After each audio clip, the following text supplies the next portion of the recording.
56073 और आज हमारे साथ बहुत ही खास मेहमान जुड़ रही हैं जिनसे हम लोग बात करने वाले हैं थायराइड की बीमारी को लेके। तो चलिए हम लोग मैम से बात करते हैं। तो मैम स्वागत है आपका हमारे चैनल पे। मैम सबसे पहले हमारे बच्चों को छोटा सा अपना इंट्रोडक्शन दीजिए।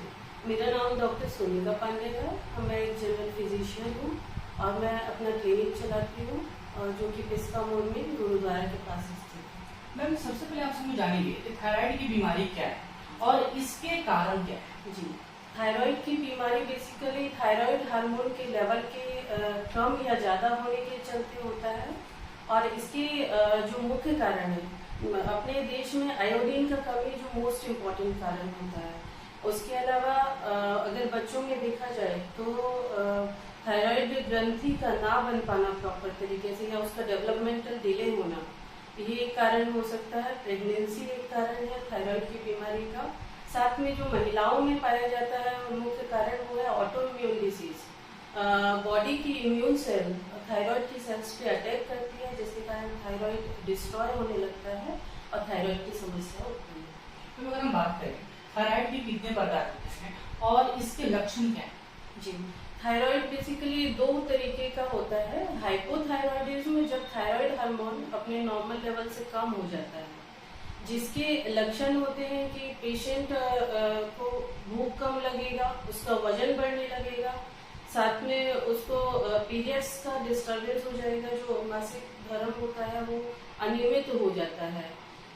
15 दिन या 1 महीने आगे होके होता है या 15 दिन पीछे होता है, ये हो सकता है। साथ में उसको सारे शरीर पे सूजन आ सकता है और टेम्परेचर के लिए उसका इंटॉलरेंस हो सकता है, उसको अत्यधिक ठंड महसूस हो सकता है।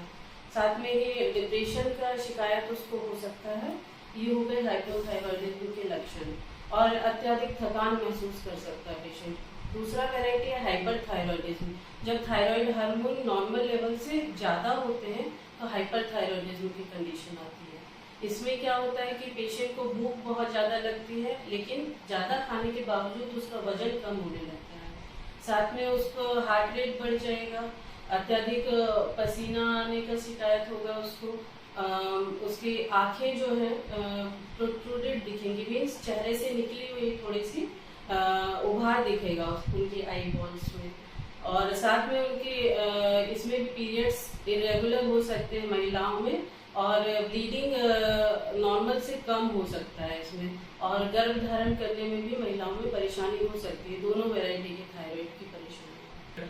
मैम अगर हम बात करें क्या थायराइड खतरनाक है और क्या इसे जाना जा सकता है। जी, वैसे तो थायराइड की समस्या इतना खतरनाक नहीं होती, बट इसकी कुछ कॉम्प्लिकेशन हो सकती जो रेयर है। ये अगर थायराइड हार्मोन जरूरत से ज्यादा कम हो जाता तो मिक्सीडीमा नाम की एक कंडीशन होती है जिसमें कि पेशेंट को मानसिक कंफ्यूजन की स्थिति होती है और साथ में उसका ब्लड प्रेशर काफी गिर जाता है, टेम्परेचर काफी गिर जाता है, हार्ट रेट काफी कम हो जाता है और ये स्थिति जानलेवा हो सकती है। साथ में अगर थायराइड हार्मोन का लेवल जरूरत से ज्यादा हो जाता है तो उसको severe degree of thyroid toxicosis कहते हैं या थायराइड स्टॉर्म कहते हैं। और इस कंडीशन में भी पेशेंट का हार्ट रेट बहुत ज्यादा हो सकता है या फिर उसको ब्लड प्रेशर बहुत ज्यादा हो सकता है, टेम्परेचर बहुत ज्यादा हो सकता है उसका और इसमें भी कंफ्यूजन या कॉमा की स्थिति हो सकती है जो जानलेवा हो सकती है। मैम थायराइड के लिए कौन सा टेस्ट होता है और इसके लिए सबसे बेस्ट मेडिसिन कौन सा है। जी, थायराइड के लिए जो टेस्ट होता है उसे थायराइड प्रोफाइल टेस्ट कहते हैं। इसमें 3 हार्मोन लेवल होते हैं, T3, T4 एंड TSH। और ये टेस्ट जब कराया जाता है तो उसके लेवल के हिसाब से डिसाइड किया जाता है कि पेशेंट को थायराइड का प्रॉब्लम है कि नहीं है। दूसरा, किस वैरायटी का प्रॉब्लम है, क्या मेडिसिन देना होगा उसको। साथ में बाद में ये टेस्ट करा के देखा जाता है कि जो मेडिसिन हम लोग दिए हैं उसका डोज प्रॉपर चल रहा है या नहीं, उसे बढ़ाने की जरूरत है या कम करने का। मैम बात करें थायराइड के जो पेशेंट हैं तो उनको खाने में क्या खाना चाहिए और क्या उनको नहीं खाना चाहिए। जी, सबसे पहले हम लोग परहेज का बात करते हैं। तो थायराइड के जो पेशेंट्स होते हैं उनको मेनली गोभी जो होता है, फूल गोभी, पत्ता गोभी या ब्रोकली, इससे परहेज करना चाहिए क्योंकि ये थायराइड सेल्स को डिस्ट्रॉय कर सकते हैं जिससे कि परेशानी बढ़ सकता है थायराइड का। इसके अलावा उनको सोया प्रोडक्ट होते हैं जैसे सोयाबीन हो गया या सोया पनीर हो गया, टोफू होता है, इससे भी थोड़ा परहेज करना चाहिए। इसके बाद साग से थोड़ा परहेज रखना चाहिए, जैसे पालक हो गया, सरसों हो गया, ये सबसे भी उनको परहेज करना चाहिए।